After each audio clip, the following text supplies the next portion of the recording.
Hello, welcome to this video where I'm going to tell you a little bit about my N-scale layout of La Crosse, Wisconsin.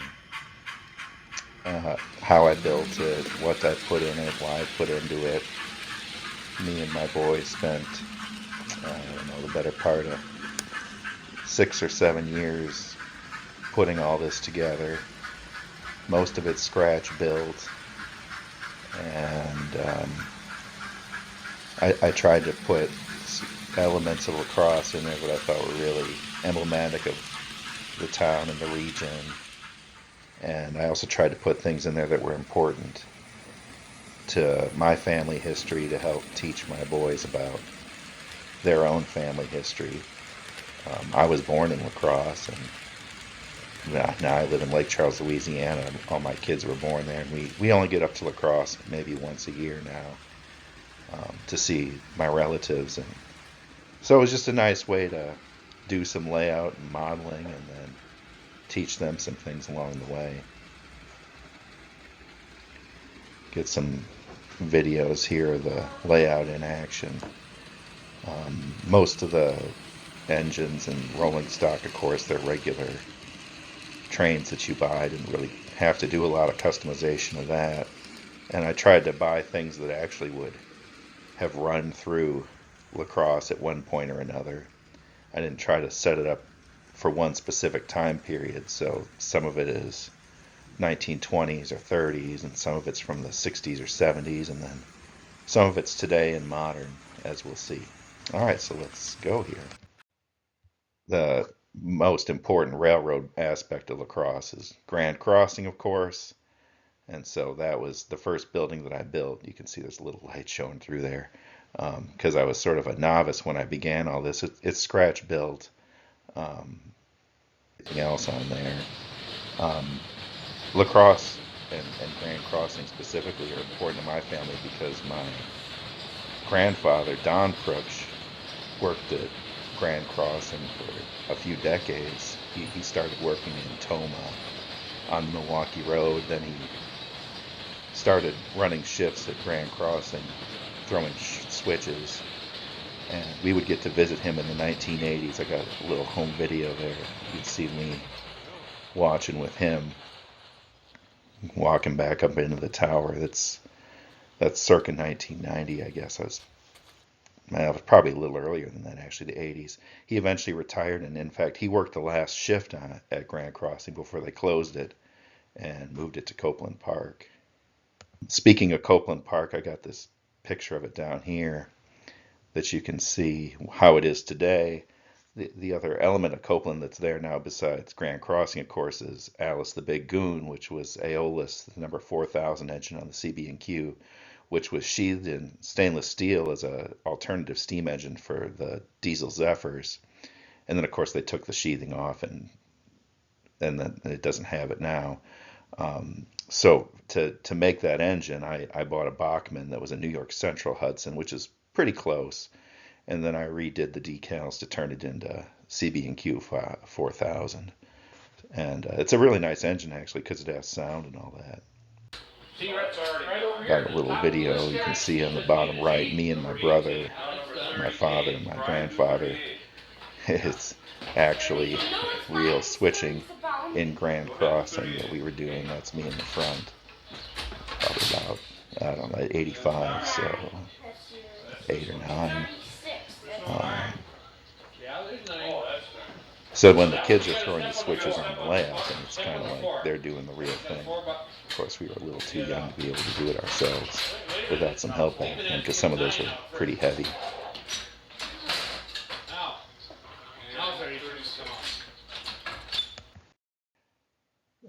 It was the first building I built. It was built out of Sintra board, and you can see the top right corner how I kind of had to cut it out and then do the etching for the clapboard sides. And I did try to put in the colors of the switches and a couple guys standing in there. You can see the whole layout as it started in the top left with basically Kato Unitrack, and then the pink styrofoam board that most people use for their layouts, and then how it ended up in the end once I put some telephone poles on there. next most important thing in lacrosse, railroad wise, is the station, the depot lacrosse station, which was built long ago, Milwaukee Road and then Amtrak. This, since it was so early, it's not quite to scale. It's probably too big for end scale, but what can you do? It was the most involved build because I put in actual, um, the window frames, which I probably shouldn't have done. I should have just painted it, and then I put in gutters and all that. So this took probably the longest, and that was partly because I was inexperienced when I put it in. Here's some up close pictures of it. I used styrofoam brick that was made by, I think it's made by Hecky, which they don't actually make anymore. It was kind of a pain because when I was hot gluing in the windows, which are made of strawberry container, if the hot glue got too hot, then it would melt the styrofoam brick and wreck it. And if I used super glue, then it also wrecked the strawberries, and you can see how the windows were clouded up. I had to redo them a few times. Kind of a pain. Next, most important, is the freight house, of course. Today it's a restaurant. Decades and decades ago, it was the actual place where freight was gathered to load for the Milwaukee Road. So I have it more or less as it was as a Milwaukee Road freight house, but I had to use images from, modern day for it too. You can see I was getting a little better at the multi-tone color brick and putting in the joint compound for the mortar, so it actually looks a lot more like real brick on the layout. And the roof, I just spray painted sandpaper to get that shingle texture. Here's a couple more images of it. You can see I have a spur there, so we can do a little switching, and then I did put some details inside of the loading dock. Now we'll get to sort of the buildings that are not necessarily railroad related, but they are, of course, very important for lacrosse. Heileman's Brewery, of course, the biggest one. This I was getting better at scratch building these by now, and this was a pretty complex build because um, it's not laid out geographically correct. So I had to swap which walls of Heileman's had what so that I could have the loading dock facing the person running the layout. So you can see that it's a little out of order, like the back of the building should have been the loading dock, not the side. But what can you do? The six pack itself is made out of PVC pipe, and I just printed out the labels and glued them on there. I put a little bit of space for a light on the loading dock, so when the lights are off, you can see the light coming through the loading docks and the little forklift I got there. And I did build that second building on the far part of the image where you can see the old style logo. I wanted to put Gambrinus on there, but I just couldn't find a figurine good enough. I guess I'll have to 3D print one or something one of these days. Now, there's certain buildings that are more important to, say, visiting lacrosse or what is good about lacrosse or places that I've taken my kids. Coney Island, of course, had to have that building. And I picked the downtown one because it fit nicely with the sweet shop. And I made them neighbors in my layout because there's just no way to do north and south and Onalaska and lacrosse and all that. But these were early buildings that I put on. They were pretty easy builds because they're, rectangles essentially. They're just boxes. Um, and for all the signs, it's just printed very, very small with a regular printer on white paper and then glued on with a little white glue. Um, so that was pretty straightforward. And there's not a lot of detail on the inside. Maybe one of these days I'll do the interiors. Here's a side angle with some of the lighting. You might see that Gateway truck down there. I did sort of custom build that one too because Gateway, important lacrosse transportation. I remember seeing those trucks as a kid. Grandad Bluff had to go in the layout, and you can see I got a little bit of Tunnel City on the right. I'll talk about in a minute. The part of the aspect of making a good layout in an N scale, and it's just on the side of a door. I needed something to break up the viewer's field of vision so that it looked like trains were coming and leaving La Crosse. And so this serves sort of a dual purpose. It gives you that natural beauty of La Crosse on the one hand, and then on the other hand, it also gives you the modeling aspect that you need to make the layout work. I did put the little American flag way at the top, of course. My kids wanted to build the little pavilion up there, but it just wouldn't have worked. I'm doing a little scale compression. If Grandad Bluff was in N scale, it would have been more than 3 feet high, which would have reached all the way to my ceiling. It would have taken up half the room. So it's not as tall as it should be, and it makes it look like it's further off in the distance than it really is. Sort of a sleight of hand. Here's just a couple images of how it was built. When I originally started, of course, it's just a big layered up cake of foam, and then on top of that, you start layering plaster, and then on top of that, do the grass, and then finally the trees. You can see early in the layout on the bottom left two pictures, I didn't have a tunnel because I was thinking La Crosse proper, and then my kids said they really wanted a tunnel, so I joined those two bluffs together and then called that Tunnel City out by Toma. Here's a little close-up of Tunnel City on my layout and in real life. I actually visited it once with my brother. It was a great time. It's kind of out in the middle of nowhere, but it's nice to have a tunnel on a layout, and tunnel number 1 on the old Milwaukee Road just seemed like the perfect one. And we can get some really good sort of historical shots from a tunnel. Got a little video of the train coming through. You can get almost the full effect. I wasn't able to add sort of the blackout behind the tunnel because it's just too compressed back there. There's not enough space. But when you're standing and looking at the layout, you don't see through the tunnel anyway because of the angle it's at and the way that it's laid on the layout. There's an inner loop that's a figure 8 that freight trains can run on, and then an outer loop that's a circle that I can run larger passenger trains. Riverside Park, visited with the kids. I visited it as a kid. I did put in the rocket slide that I went on. My grandparents took me to when I was little.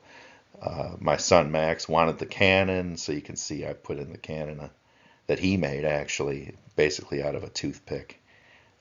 And then the bandstand. I'm a musicologist. I do music history, and so obviously the bandstand had to be something to put in. And I added those lights to the back. It helps light the middle of the layout when we got the lights off. The eagle statue I couldn't find like a eagle with its wings out. I had to buy this little rubber eagle with its wings in. I guess someday if I get a 3D printer, that's how I'll do it. Um, you know, I'm writing a book on industrial bands, company bands, and the Milwaukee Road had a company band, and it actually visited La Crosse when the passenger station was dedicated. So on the bandstand, I did a replica of that Milwaukee Road band playing a concert. Um, my oldest son had the idea for the instruments that we should use tin foil. So, those are just little crinkled pieces of tin foil to look like trombones or trumpets or flutes or what have you. The whole thing, each of those figures is shorter than one of your fingernails. So when you're just looking at the layout, you don't notice that it's tin foil. They actually do look like regular musicians, it turns out. And then here we have the park in all its glory. I built some small little park benches and put people on it. I put a kid sliding down the slide with the parents looking on, and then trees and landscaping. And it's right front and center in the layout, so it gives a nice sort of sense of space and lets you see the other buildings.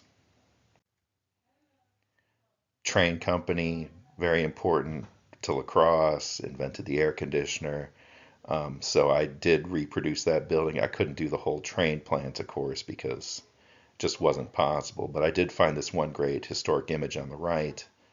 I think it was La Crosse Historical Society with the car sitting there and the tank and the bricks. And so I built all that into it, and I used a lighted car that sort of projects onto the Heileman's Brewery across the way that gives a little more light to the scene.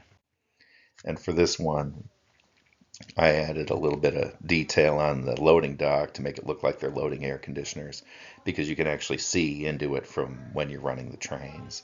And you notice to do the little industrial small window panes, that's just regular screen for like a window that's painted silver or black or whatever color I thought the windows would be, just to give you a sense of scale.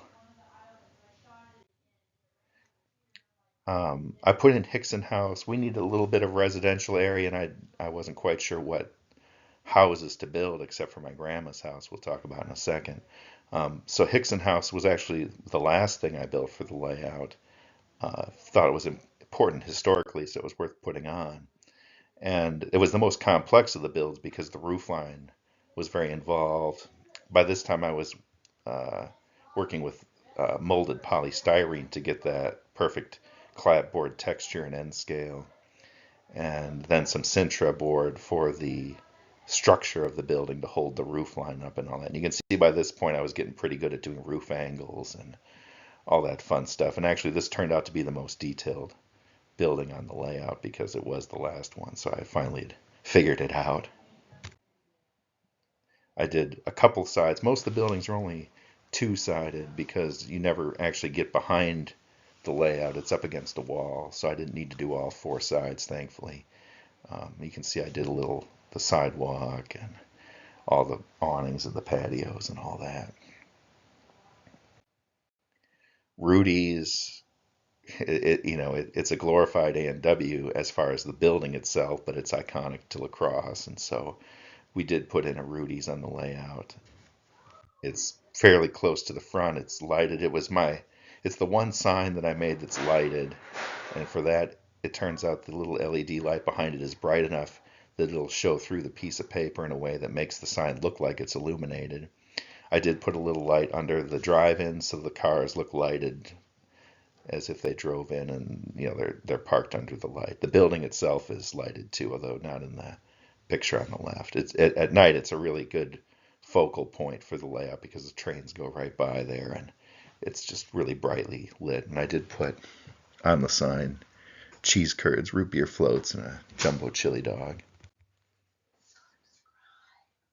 Now, next we've got the La Crosse rubber mills. I did want some industrial areas, of course, because switching and doing some freight operations, so Heileman's worked well for that, and Trane worked well for that. And then the rubber mills is another one. Now that this is not the most interesting building, of course, because it's basically a big rectangle, but it was decently involved. I added some details with the windows and the bricks underneath, and then I glued some guys in there so it looks like there's actually people inside. And then just some wax paper to make it look like the interior is illuminated, but you can't really see into it. I like the "not in the trust." I looked up that old logo and had to make that one from scratch and print it out. There's a couple more images. That Quick Trip and Pleasing sign, I had a empty space there, and I thought, well, I would love to put Quick Trip in there, or the Pleasing or Quillen's or something, but there's just not enough space on the table to do like a grocery store. So instead of putting it there, I put like you got to turn the corner, and it's like it's behind the rubber mill. And of course, there's nothing there because it's a wall, but at least it reminds you that those things were also emblematic of La Crosse. Breidels is not far from my grandma's house. We used to get, wieners there all the time, ring bologna. It's Bubba's now, but I decided to go back and make it actual Breidels, because that's what I remember. And you can see I got a pencil there for scale. It's one of the smallest buildings on the layout. I didn't do the full length of it because sometimes you just gotta make decisions about what'll fit. So lengthwise, it's maybe half of what it should be, but the height and everything else is about right. You can see just how tiny it is. It's not much bigger than the eraser part of a pencil. Here it is from another angle, and you can see when I first put it on the layout how little I had done of the layout with the little gateway truck going in front of it. Now, my one grandfather worked Grand Crossing, and my other grandfather, my mother's father, Rudy Cermak, actually worked in transportation too. He worked for Dohrn in the end as a local delivery driver. And so I know I probably should have done more Gateway, but because my family was into Dohrn, they were the competition. So I actually did build the Dohrn little freight loading dock and put that next to Trane, and I built three little Dohrn trailers to pull behind it. See a picture of me and my grandfather at his house, and he's wearing his Dohrn uniform and shoveling some snow. And the building is still there. Dohrn's, of course, long gone from La Crosse. But I was able to get a good enough sense to build it and then sort of use my imagination to fill in the details. Here's my youngest son. He's looking over when we first built that. It's a small building. I did add some details with the loading dock, and it's lighted inside so you can see. I also did both Dohrn logos. I grew up with the orange Dohrn trucks with the later logo, and that's what I made the trucks. But then for the building itself, I imagined that maybe they hadn't updated the logo on the building yet, so I did the older logo. Now in Stoddard, there's Scoops Ice Cream, and you see the picture there. That building was actually a standard gas station in the 1930s that was built by Lester Proksch. It was written up in a history of Wisconsin gas stations, how I figured all this out. Well, so obviously I had to put that on there. It turns out Lester Proksch was my second cousin twice removed. So it's distant family history, but family history nevertheless. And it's not in Stoddard on my layout because geographically it doesn't work. It's close to the Rudy's actually. But as far as a gas station, works nice because it can be lighted and I can have a car in front and people loading and some activity. This was a difficult build because of how steep the roof line was, and then adding those little details to the framing and all that. It was tough, and it's not a large building either. Of course, it's maybe an inch and a half tall, 2 inches, so very tiny. And to fit all that in was not easy. You can't really see in the one window that I did put a little clear decal that says "less is gas," like the original, but I'd have to really get up close for you to see it. Here's a couple more angles. I got one. There's the "less is gas" way down there, and the Standard Oil products above the door, and then a couple views of like the construction. And I did do the different brick patterns up on top, which was also involved. Instead of just doing the standard brick, I bought special little sheets to use a little, you know, eighth of an inch segment just to make sure that the bricks looked like they looked on the original if you look close enough. Now, I'm not old enough to remember Dolly Madison Dairy, but we had a spot on the layout that worked nicely, and it was a small enough building and I thought, well, Wisconsin and dairy products and milk. So I did add Dolly Madison Dairies. I converted a gas truck into a milk truck, and then I converted a different milk truck into the Dolly Madison logo. The only picture I could find of it's the one on the left that came from the La Crosse library. So aside from that one little snippet, everything else was made up. But I did get the actual Dolly Madison like logo off the internet and then printed it off. And so it looks reasonably close for some. I mean, I don't know if it's white or what, but I made it white. Another little close up to the milk truck, and then the gateway truck, which was another conversion. Now, the Wisconsin Pearl Button Company, of course, important to La Crosse's history, if only briefly. Um, I actually decided to put this on the layout before knowing that my great grandpa, Heinrich Cermak, worked there after he came to the United States. So it turns out this was a bit of family history too that I didn't know about until the time came. So it's nice because Pearl Button's important to La Crosse, and then it's doubly important as far as the family's concerned. Now this I did decide to put my uh, maternal grandmother's house on the layout. It's 2006 Green Bay Street. We don't own it anymore. We sold it decades ago. My grandma died. Um, but I decided I needed to have it on there. My grandfather did have a pickup truck that looked a lot like that. Um, it wasn't the easiest build because it had some little details that were hard to get in there. And I did decide to put the light on the house. So it's got a little bit more detail than anything. And then the basketball hoop that I remembered as a kid. I did do the backyard. This is one of the few houses I made that is full four-sided, and the garage is also four-sided. And I put the teeter-totter we had in the backyard, and you can see some pictures. My grandfather gardened a lot, and he liked to grow marigolds in there. So I did add some marigold color to the garden, and I did put the seesaws in the backyard too. And there's a picture of me from '87. I used to walk from my grandmother's house to either Deacon Bergland or Kmart.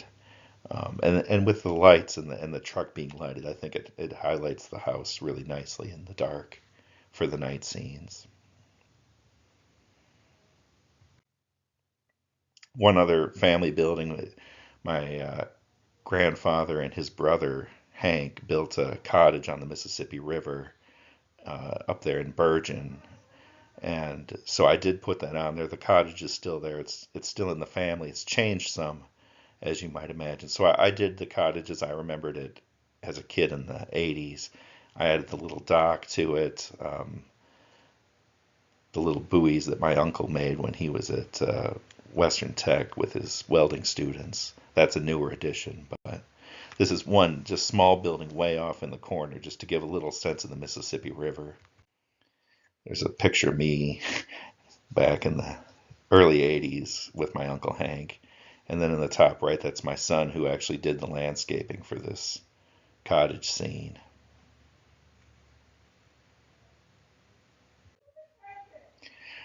Two things that my kids also helped out build. My oldest son, he built the water tower work site. The water tower is just a Bachmann set. It's one of the only non-scratch built buildings in the whole layout.